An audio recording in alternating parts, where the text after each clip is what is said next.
Santhanam sir, நீங்கள் comedy வெளிப்படத்தில் பண்ண மாட்டேன் அப்படின்னீங்க. சிம்புவோட நட்புக்காக இப்போ காமெடி போடுவீங்க. அதுமாரி பழைய ப்ரெஸ் மீட்டில் சொன்னீங்க, நான் வந்து அரசியல் பக்கமே போக மாட்டேன் அப்படின்னு.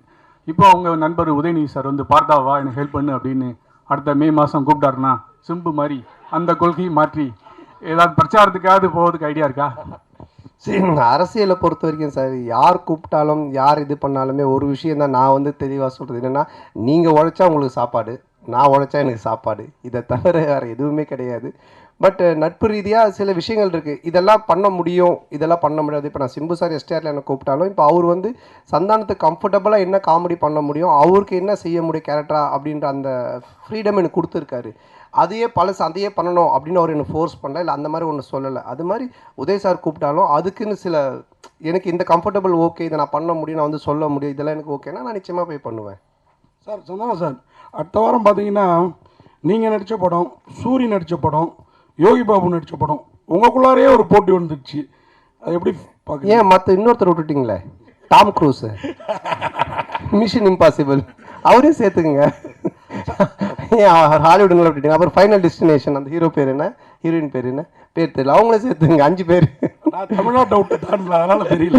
ஸோ அதனால் எல்லாரையும் சேர்த்துங்க, மொத்தமாக எல்லோரும் காம்படிஷன்னால் எத்தனை படம் வந்தாலும் ஓடும் சார், நல்லா இருந்துச்சுன்னா.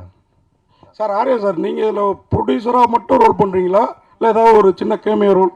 இல்லை சார் ஒன்லி ப்ரொடியூசர் ரோல் மட்டும்தான். ஆனால் சந்தானண்ணே, என்னதான் படம் கஷ்டப்பட்டு எடுத்தாலும் ரிவ்யூவர் வந்துட்டு முதல் நாளே கிளியும் கிழிச்சு தொங்க விடுவாங்க. இதை எப்படி பார்க்குறீங்க? ஏன்னா ரொம்ப கஷ்டப்பட்டு தான் எடுக்கிறோம் எல்லாருமே. ஸோ ஏதாவது மிஸ்டேக் வரும். இல்லை, அதை பார்க்கறத விட உங்கள் 2 பேர் தான் நான் பார்க்குறேன். மாற்றி ஏதாவது ஒரு பிரச்சனை பண்ணுன்ட்டு இந்த அன்னிக்கேள்வி போய் இந்த அன்னிக்கேள்வி 2 பேர் பண்ணுறத நான் நல்லா பார்த்துக்கிட்டு இருக்கேன்.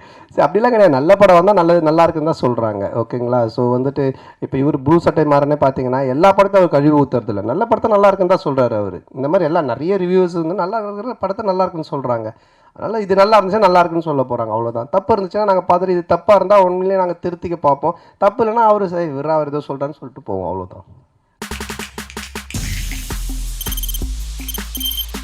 தவிர்க்க முடியாத தம்ப்நெயில்ஸ், கலக்கலான கண்டென்ட்ஸ், சினிமாவும் சீரியஸ் பிரச்சனைகளும், சும்மாவே ராம் சரண் தளபதி விஜய் எப்படா பெரிய கலகலப்பும் கைகலப்பும். Me too, love you, thank you sir. அவருக்கு அந்த மாஸ் ஏத்துறது தேட்டர் தெரிக்குதுனாலே டன்னு தான்.